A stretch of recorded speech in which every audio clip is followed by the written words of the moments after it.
Good evening. It's a pleasure to be here to talk about a personality I'm sure Bangalore loves and India loves as well, A.K. Ramanujan. And I have with me Guillermo Rodríguez, who is from Spain. And over the next few minutes, what I hope to try and do is, number one, find out how he became interested in A.K. Ramanujan, and through him, try and learn a little bit more about A.K. Ramanujan, his work, and his inspiration, and so on. So I just have to ask you this question. You grew up in Spain, right? Speaking Spanish, obviously, knowing Spanish culture, literature, and so on. From Spain, where did you find, or where did you discover A.K. Ramanujan so much that you've devoted a significant part of your life into kind of delving into his work and writing about him and editing his work and so on? That's the story I'm sure I want to hear, and I'm sure more everyone here wants to hear as well. Okay, thank you so much, Karthik. Thank you for the audience for attending. Let me first explain that I didn't grow up in Spain. I grew up in Germany. My first language is German. And I think, can I try yours? Yeah, this is better. I think that also explains why I was drawn to Ramanujan. There's the term of in-betweenness, the fact that I grew up in different cultures between Spain, India, and other parts of Europe, UK, and the US. At some point, I took an overland trip. I think it was my third to India. And at that moment, I decided just to spend more time in India. Like a lot of us in our generation, we did not jump into a job or a master's immediately after a BA. We were happy. We were able to take a year off. In my case, I took 2 years off. I did an overland trip to India with Monica, who's my wife now. She's now a Bharatanatyam dancer. You may have to ask her also how she got into dance. It was a personal journey of not searching for anything in particular, but for otherness.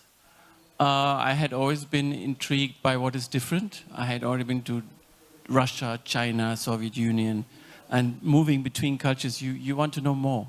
The more you know, the more otherness you search for.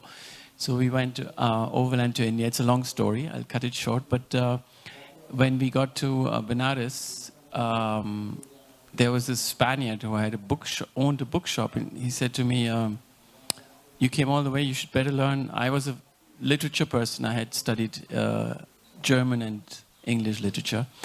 And he pulled out these books. One of them was 20th Indian Poets. It's an anthology by Parthasarathi. And the other one was Girish Karnad's Hayavadana. Interestingly, these two books became like, in a way, sources of inspiration throughout the rest of my life. And of course, the Girish Karnad story is different. He became eventually my mentor. I did my PhD on Ramanujan. But how did I discover Ramanujan? First, of course, through his poetry and translations, because the third book he pulled out was speaking of Shiva. And, out of all the books, those are the 3 books that you should buy this. You're a literature, you're into translation. This is an amazing translator, and read his own poems. But of course, the anthology, there are many other poets in that anthology. I took the poems, I read them. I had studied all the great English language and German poets. And when I read A.K. Ramanujan's poetry, I could sense 2 things. One, that he was a linguist. I had studied linguistics. The way he played with words. His poems were really like artifacts. And you don't have to know anything about India to understand that this person that is writing about the poetry has not only something to say with the references. I could not understand a lot of the references at the time because I wasn't familiar with Indian culture. I was not an Indologist or any of that sort.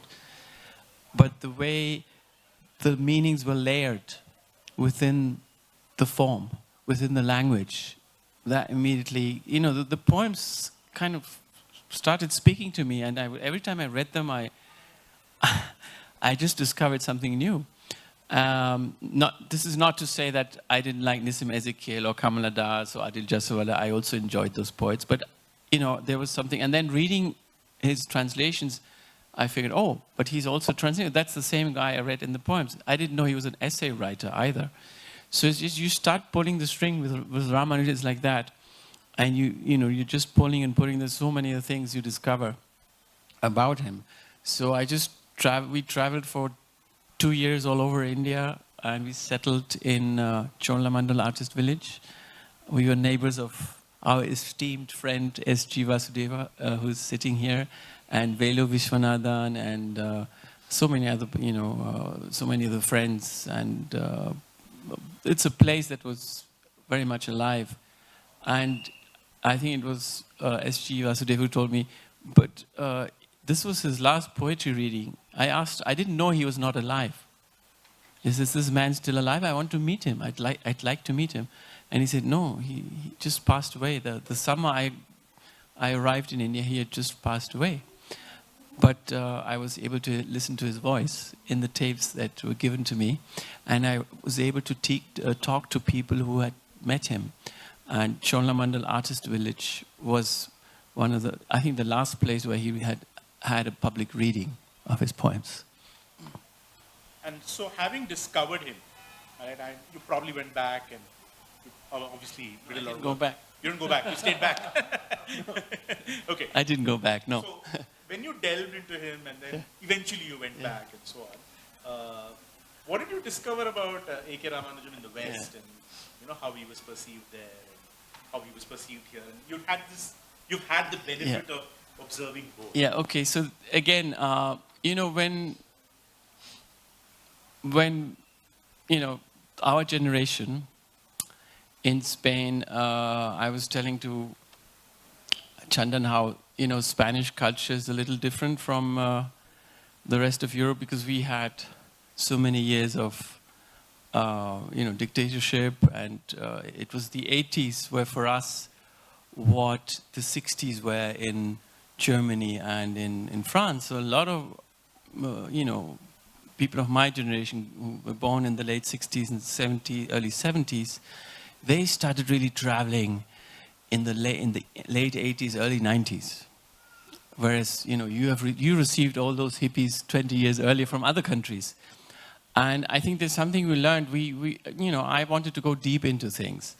And when you get to a place, I don't know what to call it, a place, when you get to a civilization, when you get to a subcontinent like India, either you get lost or you discover yourself or you lose yourself. But if you have an entry point and you go through that window or door, and in my case it was poetry.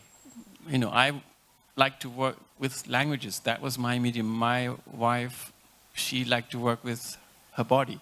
For her it was dance. She got immersed and understood, and for her it was through the dance. For me it was poetry. For other people it may be yoga, or it may be some spiritual guru, whatever.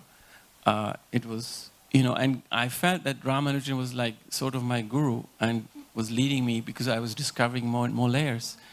And the fact that he was translating, in the large sense of the term translation, between what is called the Western, which is another term which I don't really like. What is the Western? For you, the Western is the Anglo-Saxon, and it's not the Mediterranean.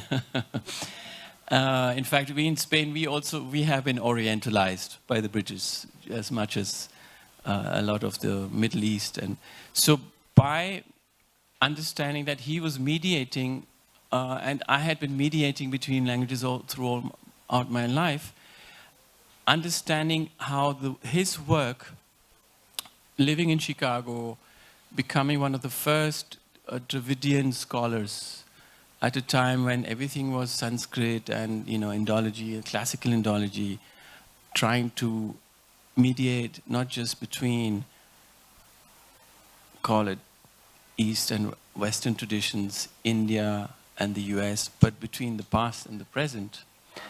trying to translate the reader rather than the text, and making things meaningful in a context.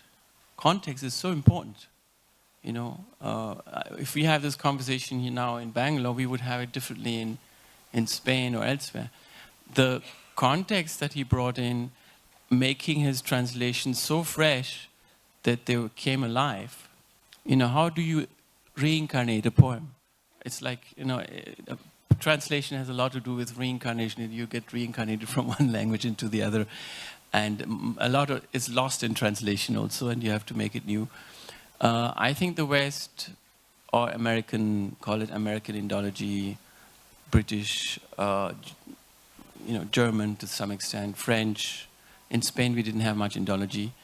Owes so much to A.K. Ramanujan because he brought in a whole new understanding of India through his concern for oral traditions, you know, what is called the subaltern women's tales, and also South India. I mean, I have to say, I'm always grateful that I was molded, or I became a scholar in South India. And Chennai first, then we moved to Kerala, and interacting with South Indian scholars, because I think the South understands the North and the South, but if you go to the North, they don't understand the South. So I was able to get a more comprehensive vision and view. And in that dialogue between cultures, you could feel, and only much later did I meet a lot of his colleagues in America, how much that meant to them. And to a lot of readers, I mean, speaking of Shiva, really became like a backpacker's, you know, sort of book. Now, Penguin, you know, I forgot to mention, it's 50 years. You should celebrate. It's 50 years from that landmark. Maybe you should dedicate it to speaking of Shiva. And that's where we should read one of the Shiva poems. It's 50 years since then. And none other than Ted Hughes got inspired by that. Ted Hughes, there's been a PhD thesis on that. How fresh and how at the same time traditional it could be. So he taught us and taught Western scholars so much, and perhaps he was not much, he was a little unknown as a scholar in India. He wasn't that well known then. Whereas, you know, here, because of the anthologies, because of his friends like Nissim Ezekiel and Parthasarathi, and because in the 70s the canon of Indian poetry in English was being built, and he was part of that canon, and he kept, you know, pace with it, and he was in touch with them. That's why, you know, you can say that Ramanujan is part of the syllabus wherever you go, any university. It's just part of the syllabus of Indian poetry in English. Now, you've spoken so much about how he has inspired others, including you.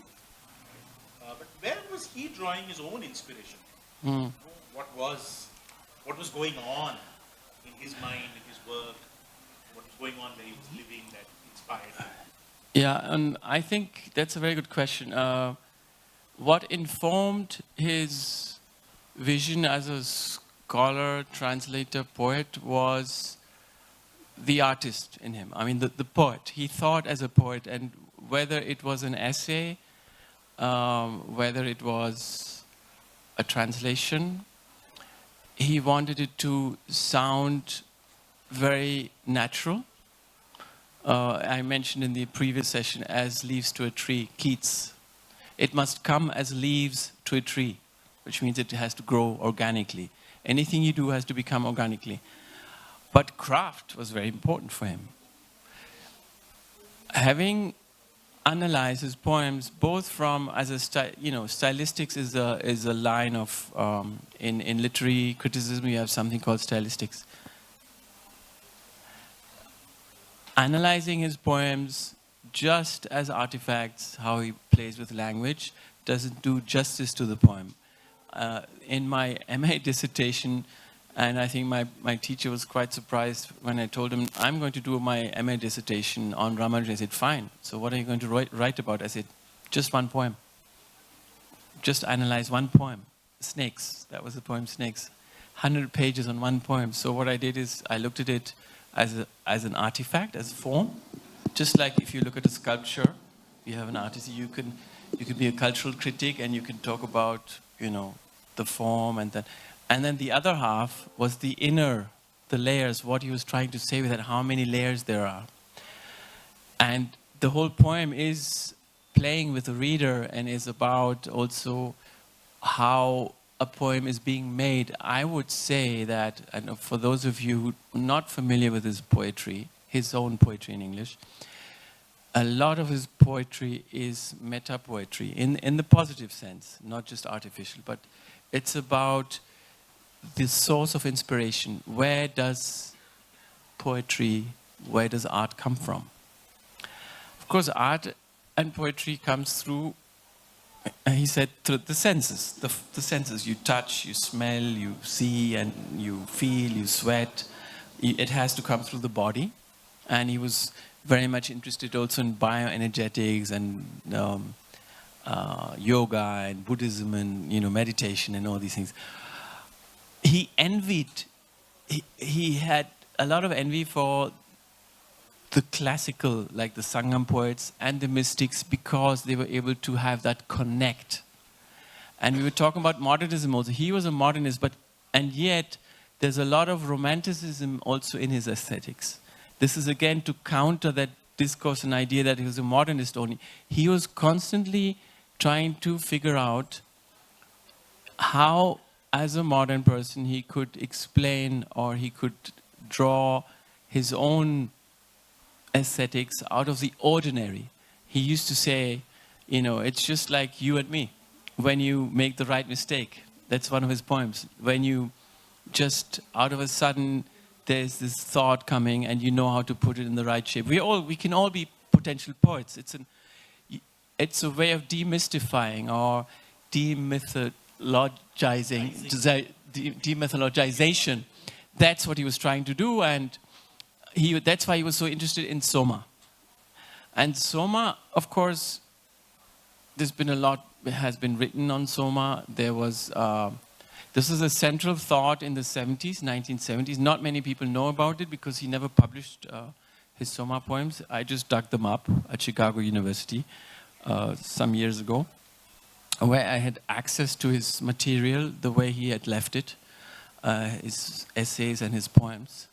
Soma is interesting because it can be a god, Hindu god. It's also the elixir, the source where, which the Brahmins and the gods took a substance, an external substance that modifies your state of being. It can be a drug. And he did experiment with that as well, with the substance. And in those years, late 60s, early 70s, a lot of people were experimenting, especially in the US, with the substance. Then you have the whole idea in Aldous Huxley of Soma, which is in a pejorative sense, that it's something that people take to keep us under control. Now we have to think, what is today's Soma? And, I've been writing about it, and it's been interesting to see how, for him, he was in his ironic mode, playing around the whole idea of, Soma can be anything. It can be Vishnu, Shiva, it can be a God, personal God. It can be a substance, yes. But for him, it is the moment you see something in an object or in a situation that makes you click or tick and putting words together. And that's what he describes in his Soma poems. It's about a lot about vision. It's about making, by accident, sometimes a poem. You've read his poems, perhaps. You can understand what I'm trying to say. The idea of the ordinary mystery trip. It's always a mystery because where does art come from? Is it the muses? The Greeks explained it, with another metaphor. Aristotle has a different explanation. Natya Shastra talks about rasa. Garcia Lorca, the flamenco artists, talk about duende. You know what the duende is? When you get goosebumps and when something happens and you have kind of an inspiration to do not only and to express and convey, but also to communicate with the other in a particular moment. I think we can read a few of those poems, which yes, and I think this sheds light, a lot of light into the unknown part of Ramanujan. It's a lot of it is self-reflexive, yes. He didn't want to be self-reflexive, but a lot of his poems, like Self-Portrait, are about what the self is, the multiplicity of the self, the looking into a mirror, what do you see? So Soma for him it's him. Eventually it's him. And it's the person. Soma is the person. It's what is the art that is in you. And that's one of the conclusions he comes to. Maybe we can read some of the poems. Maybe we can throw the floor open for a couple of questions. Yeah. Yeah, we were just talking about. So in these Soma poems, which he, didn't want to publish at some point, I think because he thought that they would compare him with Aldous Huxley or that kind of Soma. B, as he was writing these poems, he was also translating Namalvar, hymns for the drowning. And I think that kind of whole idea of the mystics took over, and then he just dropped that. And in Second Side, his third collection, he had 3 poetry collections. One is the Striders, then Relations, then Second Side. Second Side, he had outgrown that idea. It's much more Upanishadic, combined with Whitman, perhaps. So poets, of course, they have their right not to publish. He wanted to publish this book. He wanted to publish the Soma poems. He did not. He chose not to. Fine, but the process of the artist is there, and you can see it in other poems. So this is one of those Soma poems he did not publish. Soma, he looks into himself. X-rayed by my own 24 senses, a negative skeleton in a crimson core, a network body with an orange shadow tree, 72 pulses beating in a dinosaur underbelly, yet a man looking into the mirror sees only a man looking into the mirror. Shall